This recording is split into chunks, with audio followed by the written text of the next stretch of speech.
Saya Dwi Tika Suraya, saya mahasiswa PPG dalam jabatan kategori 1, Universitas Negeri Jakarta. Enak ya jadi guru, kerjanya nyantai dan banyak liburnya.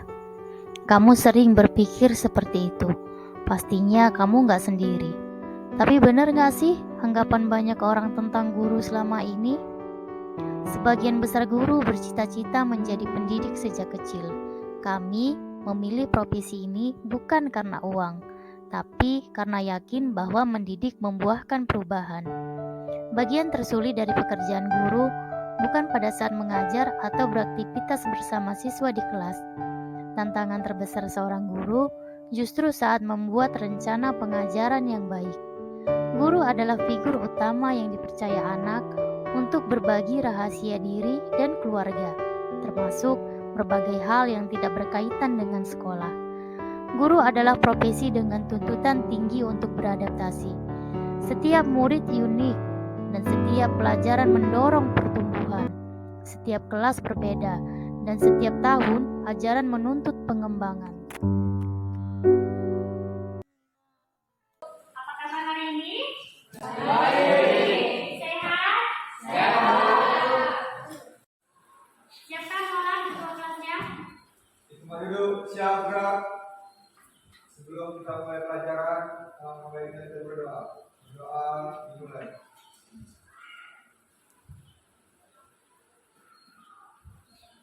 Doa selesai. Hari ini Ibu absen dulu. Anissa ada? Hadir Bu. Dela? Hadir Bu. Dina? Hadir Bu. Fitri? Hadir Bu. Olan? Hadir Bu. Inka? Hadir Bu. Ria? Hadir Bu. Oke. Nah, hari ini kita masih melanjutkan materi minggu yang lalu. Apa materi yang minggu yang lalu? Tentang khusus. Nah, kalau minggu yang lalu kita masih mengidentifikasi atau mengelompokkan transaksi-transaksi berdasarkan jurnal-jurnalnya, maka materi hari ini adalah kita setelah mengklasifikasi maka kita mengelompokkan mencatatnya ke dalam jurnal. Jurnal apa? Jurnal khusus. Nah, sebelum kita lanjut ke materi supaya menambah semangat kita di dalam pembelajaran, mari kita bangkitkan dulu semangat kita dengan cara beryel atau namanya ice breathing. Ikuti instruksinya di sana. Ya. One, two. Yes. Sekali lagi. Two, three. Yes.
Masih ingat kan semalam jurnal untuk mencatat apa di dalam tulisan Anda? Masih? Sebelum kita memulai pelajarannya yang lanjutkan minggu yang lalu, ada nggak yang masih ingat jurnal penerimaan kas ini untuk mencatat transaksi apa? Mencatat kas masuk. Angkat tangan ya. Mencatat kas masuk. mencatat kas masuk. Itu jurnal penerimaan kas. Selain untuk mencatat kas masuk, contoh transaksinya apa saja? Nah, untuk mencatat apa lagi? Pendapatan jasa. Selain pendapatan jasa apa lagi? Apa lagi? Hutang bank. Ketika kita mengambil hutang di bank, maka itu akan menjadi menambah kas pada perusahaan. Selain menambah kas, maka itu akan menambah hutang. Nah, sekarang perhatikan contohnya. Contoh, pada jurnal penerimaan kas mencatat kas masuk pada tanggal 20 November diterima pelunasan dari UD Maju atas penjualan barang yang terjadi tanggal 5 Juni 2020 dengan syarat 2/10 N/30. Nah, pada tanggal 20 November diterima pelunasan dari UD Maju atas penjualan barang yang terjadi tanggal 5 Juni 2020 dengan syarat 2/10 N/30. Jadi di sini penerimaan kas berarti adanya perusahaan dari UD Maju untuk melunasi hutang. Ketika ada orang yang melunasi hutang, maka yang terjadi kan apa? Uang kita bertambah. Contoh, bisa si Nuri ada hutangnya sama si Nur Hidayah. Ketika si Nur Hidayah membayarkan hutangnya, maka apa yang terjadi pada Nur Hidayah? Kasnya bertambah atau bertambah? Maka apa yang lagi berkurang? Apa yang berkurang? Hutang. Maka hutangnya berkurang. Maka dicatatlah, ingat, kolom tanggal. Jadi jurnal penerimaan kas ini tabelnya ibu ingatkan kembali.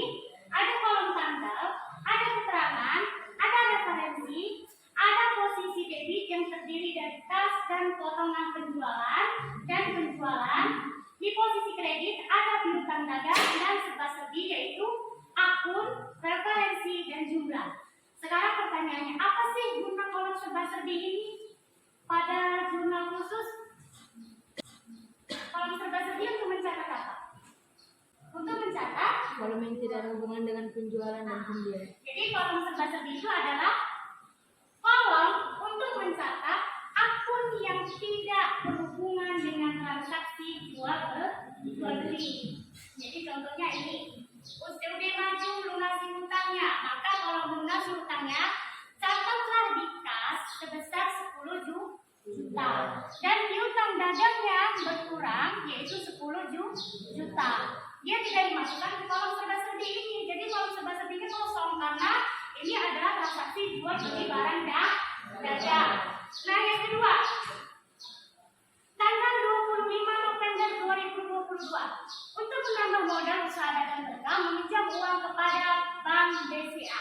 Meminjam uang kepada Bank BCA. Berarti perusahaan itu utang kan kepada bank kan. Ketika perusahaan utang kepada bank, maka perusahaan mendapatkan apa?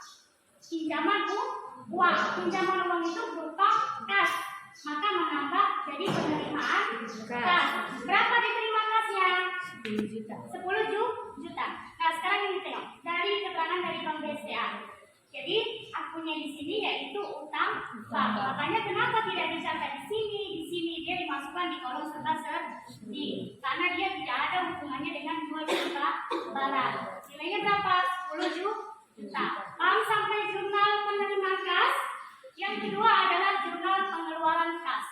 Jadi apa contoh transaksi yang terjadi pada jurnal pengeluaran kas? Lunasi hutang, membayar beban, apa lagi? Pembelian barang dagang secara tunai. Maka itu dicatat ke dalam jurnal pengeluaran kas. Jadi membayar beban, membayar sewa, membayar gaji, kemudian membayar apa lagi? Sewa, gaji, membayar air dan listrik, itu dimasukkan ke dalam jurnal pengeluaran kas. Nah, perhatikan contohnya. Tanggal 15 dibeli barang dagangan secara tunai kepada PD Sariwangi sebesar 12 juta secara tunai. Berarti kalau kita membeli barang dagangan secara tunai, itu dia tidak dimasukkan ke dalam jurnal pembelian kan? Karena kita di sini terjadinya transaksi adalah mengeluarkan uang, maka dicatat ke dalam jurnal pengeluaran kas. Jadi ini dia transaksinya. 20 November PD Sariwangi adanya pembelian barang dagang. Maka kalau membeli barang dagang, catat di kolom pembelian. Berapa nilainya? 12 juta. Membeli barang dagang pakai apa? Pakai uang. Maka kasnya berkurang di posisi kredit. Berapa nilainya? 12 juta. Nah, tanggal 30. Tanggal 30 dibayar gaji karyawan sebesar 1.500.000 rupiah. Dibayar gaji karyawan mengeluarkan uang. Makanya kita catat di dalam jurnal pengeluaran jurnal pembelian. Siapa yang masih ingat? Semalam Ibu katakan, jurnal pembelian itu untuk mencatat transaksi yang bagaimana? Angkat tangannya. Nah, ya, jurnal pembelian adalah untuk mencatat pembelian secara kredit. Nah, contoh, tanggal 15 November, dibeli barang dagangan dari UD Permata 5 juta dengan syarat 2/10 N per 30. 2/10 N per 30. Jadi kalau ada namanya transaksi, kita melihat transaksi apa itu pembelian maupun itu penjualan, kalau dia menggunakan syarat, berarti dia pembelian atau penjualan secara kredit. Nah, ada namanya jurnal penjualan. Jurnal penjualan ini untuk mencatat transaksi yang bagaimana? Apa? Penjualan secara kredit. Nah, jurnal penjualan adalah jurnal untuk mencatat penjualan secara kredit. Nah, perhatikan contohnya. Tanggal 16 November 2022 dijual barang dagangan kepada Tuan Andi sebesar 50 juta dengan syarat 1/10 N per 30. Maka tulis di sini tanggal, kemudian keterangannya sama siapa dijual, sama Tuan Andi. Syaratnya bagaimana? 1/10 N per 30.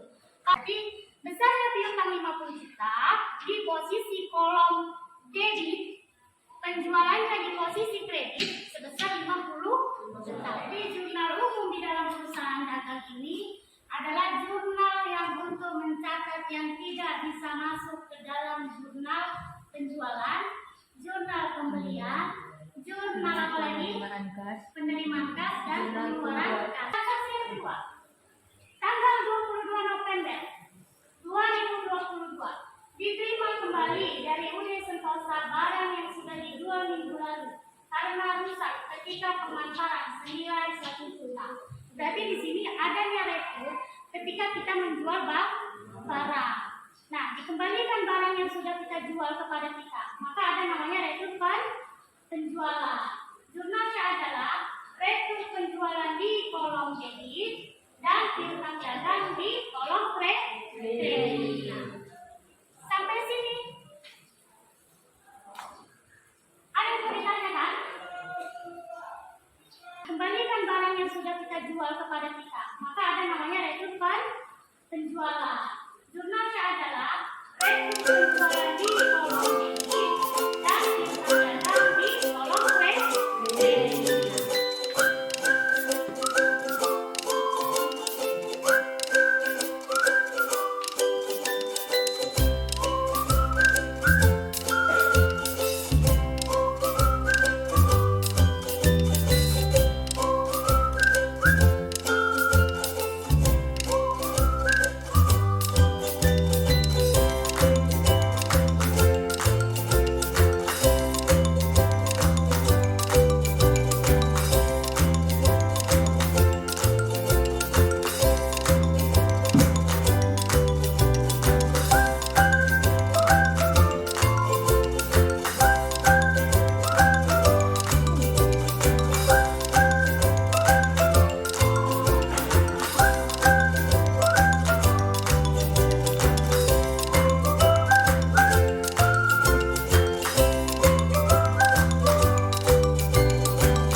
Hidayah.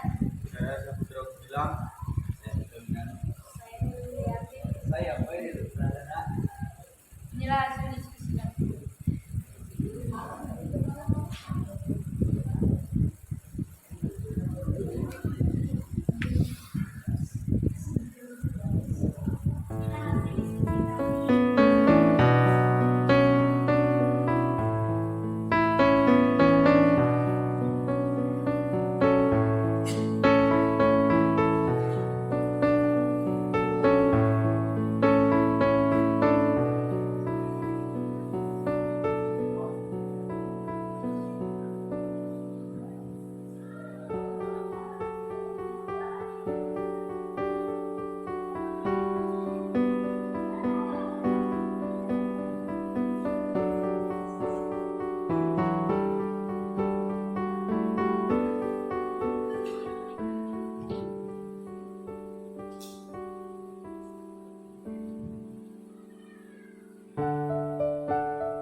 Bagi teman-teman yang bertanya, Bagaimana hasil mereka?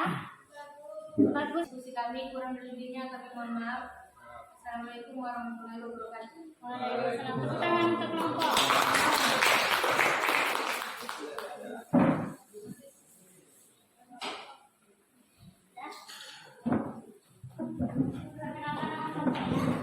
Assalamualaikum warahmatullahi wabarakatuh.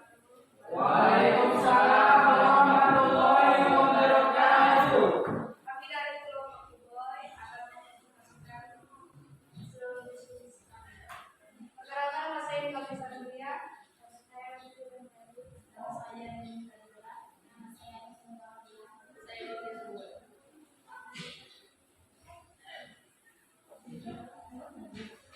kami akan mengonsultasikan beberapa penjualan.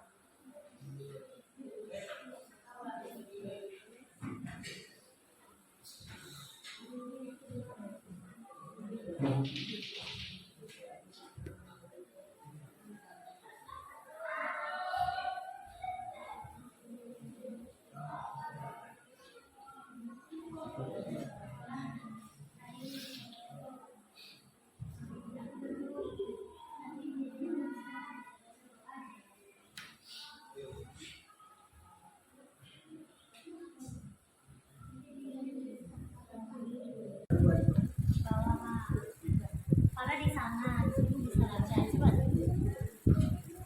Atau bisa lah di situ kan. Tapi nanti kalau pas ngisi kalian agak geser ya. Ambil situ aja pegang Pak. Geser. Udah terus lah. Assalamualaikum warahmatullahi wabarakatuh. Kami dari kelompok pengembangan akan mempresentasikan hasil diskusi kami tentang jurnal harian. Perkenalkan, nama saya Nurul Hidayah. Saya Saputra Bilang. Saya Nurul Yakin. Saya Khairul Pradana. Inilah hasil diskusi kami.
hari akan mempresentasikan hasil diskusi kami mengenai jurnal pembinaan di keseluruhan teman saya.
Marilah kita menutup pembelajaran hari ini dengan membacakan doa. Semoga pembelajaran hari ini bisa bermanfaat bagi kita, bahwa sugestilah diri kita pada diri kita sendiri, bahwa aku bisa menjadi pintar, aku bisa menjadi orang yang baik, aku bisa menjadi orang yang berguna dan bermanfaat pada orang lain. Kelasnya boleh bacakan tutup pembelajaran kita hari ini dengan membaca doa.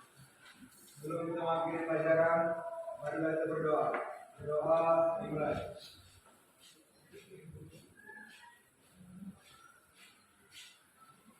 Doa selesai. Pada ibu guru kita, beri salam. Assalamualaikum warahmatullahi